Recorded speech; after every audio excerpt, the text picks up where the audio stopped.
자, 오늘 이야기 한번 시작해 볼까요? 2월 12일이었어요.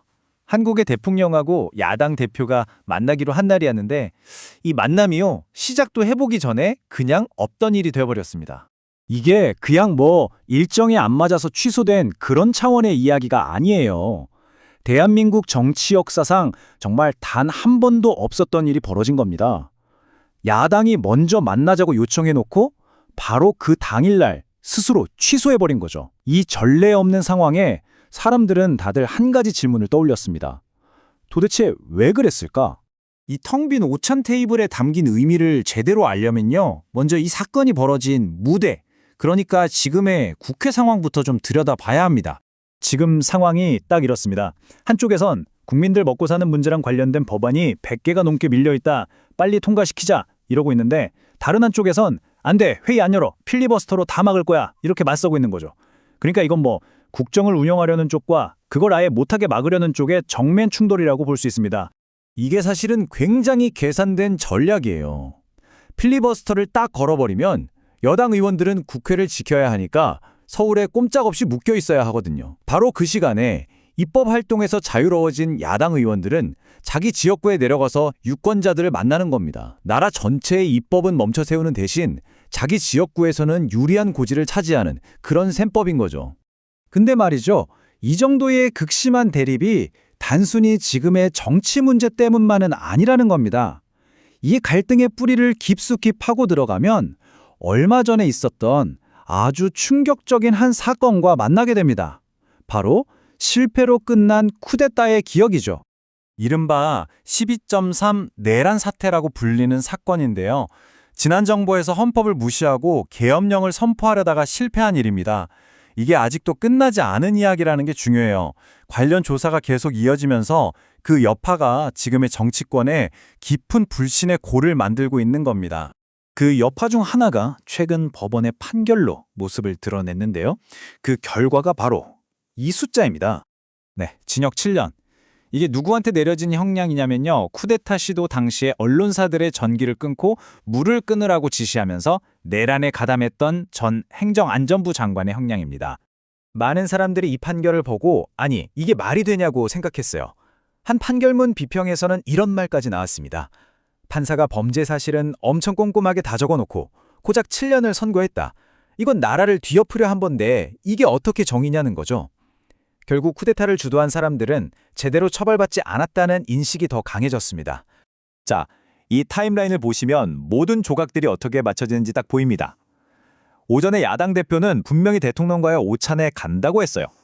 그런데 점심때쯤 되니까 당내 강경파들이 갑자기 공개적으로 만남을 취소하라고 압박하기 시작합니다.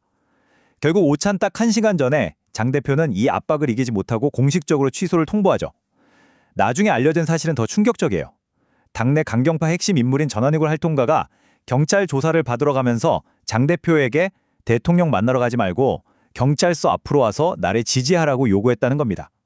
바로 그 쿠데타의 유산과 깊이 얽혀있는 강경 세력의 압력이 대통령과의 오찬을 무산시킨 직접적인 원인이었던 거죠.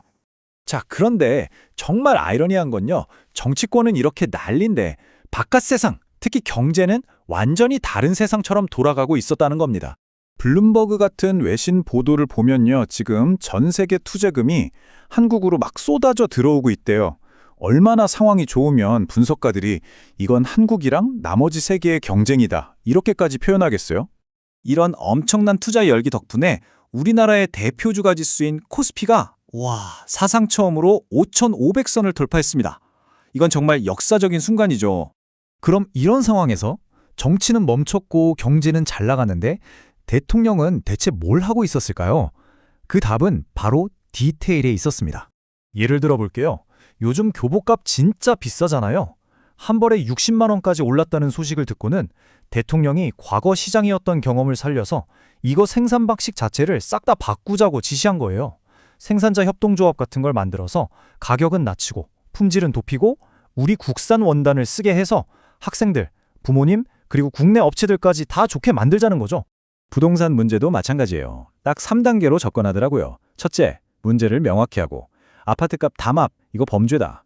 둘째, 해결할 사람들에게 힘을 실어주고 전담팀 만들어서 팍팍 밀어주자. 셋째, 내부 고발을 장려하는 거죠. 최대 5억 원 포상금 걸고 정의를 실현할 수 있도록 길을 터주는 겁니다. 그러니까 한번 보세요. 한쪽에서는 정치가 꽉 막혀 있는데 다른 한쪽에서는 이렇게 세세한 정책들이 착착 진행되고 있었던 거죠. 그날 하루에 우리는 리더십에 대한 너무나 다른 두 가지 모습을 동시에 보게 된 겁니다.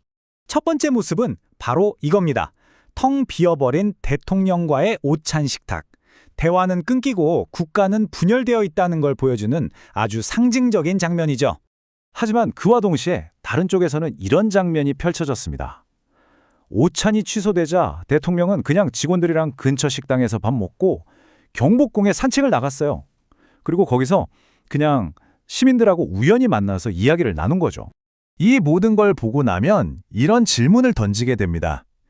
이렇게 정치가 제 역할을 못하고 멈춰버린 시대에 나라를 진짜 앞으로 나아가게 하는 힘은 과연 어디서 나오는 걸까요? 국회 같은 권력의 중심부일까요? 아니면 예상치 못한 거리에서 평범한 사람들과의 만남에서 나오는 걸까요?